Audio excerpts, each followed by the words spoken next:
दो चीजें हैं, आज कथा में आई है तो आप लोगों के स्मरण में आ जाए। जिसके घर में औलाद नहीं है, संतान नहीं है, जो बहुत बीमारी से ग्रसित है,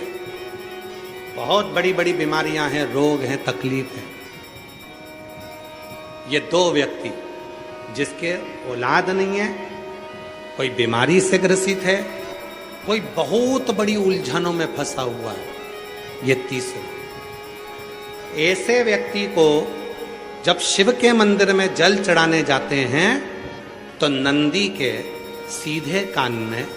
जल चढ़ाने से पहले अपने मन की बात नमः शिवाय, ओम नमः शिवाय, श्री शिवाय नमस्तुभ्यम कहकर अपने मन की बात नंदी के कान में कहकर फिर शिव जी को जल चढ़ाना चाहिए। और यदि किसी व्यक्ति को व्यापार खोलना है, कोई प्रॉपर्टी खरीदना है, कोई जमीन जायदाद का लफड़ा हो गया, कोई अदालती केस हो गया, कोई तकलीफ में फंस गया, कोई नौकरी नहीं लग रही है, कोई सर्विस नहीं हो रही है, कोई बहुत एग्जाम दे लिया, 1-2 नंबर से दे रहा है, कोई कंपटीशन एग्जाम में नहीं निकल पा रहा है, तो उस व्यक्ति को पहले जल चढ़ाना चाहिए, फिर आकर नंदी के राइट कान में, सीधे कान में ही नंदी के अपने मन की बात कहकर वापिस अपने घर की ओर आ जाना चाहिए। दोनों में अंतर है, दोनों। जैसे किसी नारी के गर्भाशय में अगर गठान हो जाती है, शरीर में किसी भी स्थान पर गांठ हो गई, कहीं चेस्ट पर गांठ हो गई, छाती में गांठ हो गई, उदर में हो गई, बच्चादानी में गांठ हो गई, या किसी पुरुष के किसी शरीर में गांठ हो गई, तो उसको क्या करना चाहिए? शिव जी के मंदिर में जब वो जाए, शंकर भगवान के मंदिर में जब नंदी के उल्टे कान में, नंदी के लेफ्ट कान में अपने मन की बात कहकर नमः शिवाय, ओम नमः शिवाय, श्री शिवाय नमस्तुभ्यम बोलकर एक दुर्वा शिव जी को चढ़ाकर जल समर्पित कर देना चाहिए। पहले बोलना है, फिर दुर्वा चढ़ाना है, फिर जल चढ़ाना है। आती समय उस दुर्वा को उठाना है, थोड़ा सा जल झेल लेना है, मंदिर के ही दरवाजे के बाहर उस दुर्वा को चबा चबा कर खाकर जल का आचमन कर लेना है। लगभग 1.5 महीने कर कर देखो, उसके बाद जांच कराओ, आपकी गठान गल चुकी होगी, समाप्त हो रही होगी, वो गांठ अपने आप समाप्त।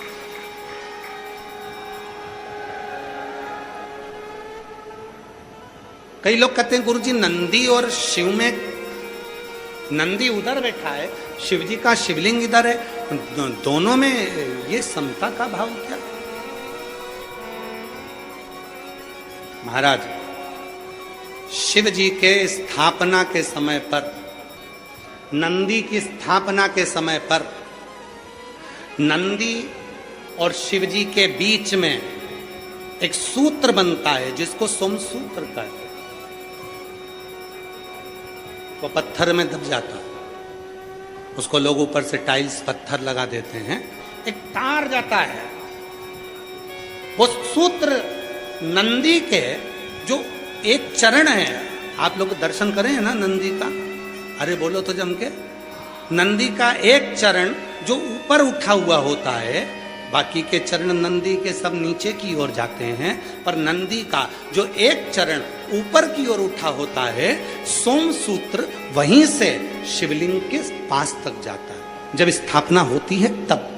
अब वो सोमसूत्र जो गया है, जो ये सूत्र गया है नंदी के पांव के पास में से, जब हम नंदी को अपने मन का भाव कहते हैं तो नंदी का वो सोम सूत्र के माध्यम से वो शब्द शंकर के मूल केंद्र बिंदु पर चले जाता है और शिव जी हमारे दुख को मिटाना प्रारंभ कर देते हैं, हमारी तकलीफों को मिटाना प्रारंभ कर देते हैं।